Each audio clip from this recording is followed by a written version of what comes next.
नमस्कार, स्वागत है आपका हमारे इस यूट्यूब चैनल पर। मैं मुनमुन श्रीवास्तव आपका हार्दिक अभिनंदन करता हूं। शाम ढल चुकी है और हम हैं दिल्ली विश्वविद्यालय के नॉर्थ कैंपस में और हमारे साथ हैं डीटीए के पूर्व चेयरमैन डॉक्टर हंसराज सुमन और DU एकेडमिक काउंसिल के सदस्य डॉक्टर सुधांशु, जो कि अभी DUTF एक नई पार्टी बनी है उसके संयोजक भी हैं। और आइए इनसे बात करते हैं कि जो DU का स्पेशल स्पॉट राउंड 2 की जो घोषणा हुई है, क्या आपको लगता है कि स्टूडेंट के सपने पूरे होंगे? धन्यवाद मुनमुन जी। सबसे पहले तो मैं आपके चैनल को बधाई दे देता हूं कि आपने उन छात्रों की समस्याओं को जो है अपने चैनल के माध्यम से उठाया। दूसरा धन्यवाद दिल्ली विश्वविद्यालय के वाइस चांसलर को, जिन्होंने छात्रों की समस्याओं को समझ कर के जो है स्पेशल सेकंड राउंड जो है उन्होंने निकाला। तो दोनों ही आपको, आपके चैनल को और वाइस चांसलर को बधाई कि उन्होंने जो है सेकंड स्पेशल स्पोर्ट राउंड निकाला। क्या सर आपको लगता है कि ये जो लास्ट ही कहेंगे, क्योंकि 31 दिसंबर को जो है वो समय सीमा पूरी हो रही है, सपने पूरे होंगे विद्यार्थियों के? देखिए, आज ही दिल्ली विश्वविद्यालय ने अपनी प्रेस विज्ञप्ति जारी की है सभी समाचार पत्र और विभिन्न चैनल को कि आज 7 बजे, क्योंकि अभी 6 बजे हैं, 7 बजे से जो है वे विद्यार्थी जो अभी तक अप्लाई नहीं कर पाए हैं और जिन महाविद्यालयों में सीटें वैकेंट है उनके लिए जो है ये स्पेशल स्पोर्ट राउंड जो है सेकंड निकाला गया है। तो आज से लेकर के और कल 5 बजे तक वे विद्यार्थी जिन्होंने कहीं पर भी उनका एडमिशन नहीं हुआ है वो अप्लाई करें और ये अंतिम चांस होगा। और उसके बाद में 30 को और 31 को जो है वो फीस भरेंगे, वेरीफाई होगा 30 को और 31 को जो है वो फीस भर सकते हैं। तो ये अंतिम चांस है। उन विद्यार्थियों से मैं अपील करूंगा कि जिन्होंने अभी तक दिल्ली विश्वविद्यालय में कहीं पर भी किसी भी कोने में एडमिशन नहीं लिया है, तो जल्दी से जल्दी 7 बजे के बाद जहां भी उनको लगता है कि मुझे सीट मिल रही है, वो सब्जेक्ट को देखे, अपने विषय को देखे और कॉलेज को ना देखे, कॉलेज चॉइस ना करे। अगर उसको उसका अपना विषय मिल रहा है तो उसको अपने विषय में जो है एडमिशन के लिए सीट एलोकेट कर लेनी चाहिए। धन्यवाद मुनमुन जी। क्या आपको लगता है कि जो ये स्पेशल स्पॉट राउंड 2 की घोषणा हुई है तो कमोबेश जो है वो कुछ बच्चों को और एडमिशन मिल जाएगा?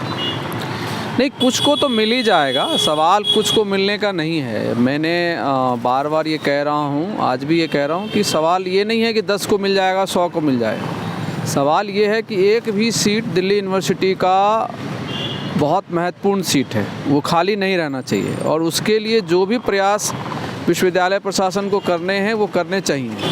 अब मान लीजिए कि स्पॉट राउंड, जो पिछली दफ़ा भी ये बात कही गई थी कि अल्टीमेटली अब ये बार बार स्पॉट राउंड निकालने के बजाय बच्चों को क्यों नहीं आप ओपन कर रहे हैं, हर कॉलेज अपना खाली सीट जो अभी आएगा भी बताए और उसके बाद बच्चे वहाँ स्वयं जाएं। पहले भी ये कोई नई बात नहीं है, बच्चे वहाँ जाएं, कॉलेज की सीट, कॉलेज जो है उनको मान लीजिए 1 दिन का समय मिलेगा, एक दिन में जो बच्चे पहुँच गए उनकी रैंकिंग करे, जितनी सीटें हैं उनको एडमिशन्स दे दें। और ये कोई आज की बात नहीं है जी, 20 साल से इस यूनिवर्सिटी में ये होता रहा है। जब ये CUET नहीं था तब भी, और जब हम लोग जैसे लोग जब पढ़ने आए थे तब भी ये होता था कि लास्ट में हर कॉलेज के पास 4-4, 5-5, 10-10 जितनी से 1-2 सीटें कहीं बच गई कहीं नहीं बची, तो वो जाते थे बच्चे और वहाँ पर उनको एडमिशन दे दिया जाता। तो ये से नहीं होगा। अब 31 आपने लास्ट डेट कर रखा है और मान लीजिए जो सूचनाएँ अभी भी बड़े पैमाने पर सीटें खाली हैं, तो उन सीटों को भरने की ज़रूरत है और उस सबके हित में है।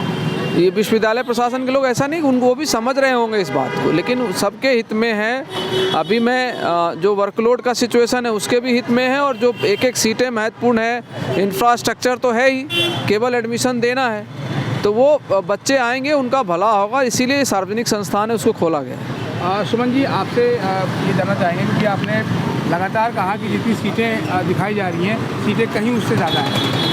हाँ, मैं आज भी कह रहा हूँ क्योंकि पिछली बार भी इन्होंने केवल 30-31 कॉलेजों का ही डाटा दिया था और वे भी डाटा जो दिया गया कॉलेजों ने अपने वेबसाइट पे जो है डिस्प्ले नहीं किया।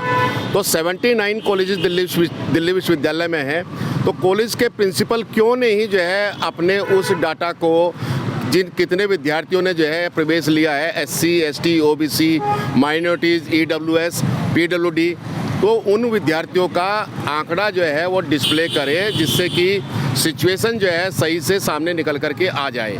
अभी भी मैं कह रहा हूं कि अभी भी सीटें यदि अगर इसी तरह से सीटें खाली रही, मैंने पहले भी कहा था कि जहां 2 सेक्शन थे, एक सेक्शन जो है इन्होंने बना दिया है और ये मंशा जो है SC ST OBC के विद्यार्थियों को उच्च शिक्षा से वंचित करने का सरकार का एक बहुत बड़ा षड्यंत्र है।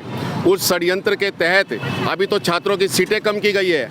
आने वाले समय में ऐसा लग रहा है मुझे कि दिल्ली विश्वविद्यालय में शिक्षकों के वर्कलोड पर भी इसका असर पड़ेगा। हालांकि एक समाचार पत्र ने लिखा है कि दिल्ली विश्वविद्यालय में यदि इतनी सीटें खाली है तो टीचर्स जो है वो कहाँ से टीचर्स की कमी हो जाएगी, टीचर जो है बाहर हो जाएंगे। तो ऐसी सिचुएशन में कहीं ना कहीं उच्च शिक्षा से SC ST OBC और माइनॉरिटीज़ के टीचर्स को, EWS के टीचर्स को, PWD के टीचर्स को जो है बाहर करने की एक साजिश जो है वो चल रही है। दूसरी बात मैं आपके चैनल के माध्यम से ये कहना चाहता हूँ कि जब हमारे ही दिल्ली के अंदर IP यूनिवर्सिटी है और अंबेडकर यूनिवर्सिटी है, वो ऑफलाइन जो है कर सकते हैं और आप उसी कॉलेज में जाकर के फॉर्म अप्लाई कर सकते हैं, फिलअप कर सकते हैं जहाँ सीटें खाली है। तो दिल्ली विश्वविद्यालय को डीन स्टूडेंट वेलफेयर को करना चाहिए कि जहाँ सीटें अवेलेबल है, इससे जो है दिल्ली विश्वविद्यालय का काम भी जो है सुचारू रूप से चलेगा। जिस भी कॉलेज में सीटें खाली है वहाँ जाए, विद्यार्थी जाए और एप्लीकेशन आवेदन करे और उसके बाद वहाँ एडमिशन, जितनी भी सीटें खाली है उसके लिए वो अप्लाई करे। और ये पहले भी होता रहा है CET से पहले, और अभी तो जो है इन्होंने 2 ही स्पोर्ट राउंड निकाले हैं। पहले तो 14 जो है लिस्टें निकालते थे और 31 के बाद, हालांकि मुझे नहीं लगता कि 31 तक ये सीटें भर पाएंगे, क्योंकि आज जो 7 बजे से इन्होंने कहा है कि वे बच्चे आवेदन करें और कल 5 बजे तक, तो उन्हीं बच्चों को, वे ही बच्चे आवेदन कर पाएंगे जिनके पास जो है इंटरनेट होगा, मोबाइल की सुविधा होगी। सुदूर क्षेत्र में रहने वाले विद्यार्थियों को कैसे पता चल पाएगा? या तो इनको टीवी चैनल के माध्यम से, समाचार पत्रों के माध्यम से विज्ञापन देना चाहिए था, एडवर्टाइजमेंट करना चाहिए था कि दिल्ली विश्वविद्यालय में इतनी सीटें हैं, पहले आओ पहले पाओ के आधार पर हमारे पास जो सीटें अवेलेबल है, हम 31 तक ये जितनी भी सीटें हैं वो सारी सीटें जो है कंप्लीट करना चाहते हैं, भरना चाहते हैं। लेकिन मैं आपके चैनल के माध्यम से अभी भी मुझे आशंका है कि सीटें खाली रहेंगी, क्योंकि दिल्ली विश्वविद्यालय के साउथ कैंपस और नॉर्थ कैंपस के जो नामी गिरामी कॉलेज हैं वो अभी भी सीटों को अपने डिस्प्ले नहीं कर रही है वेबसाइट पर।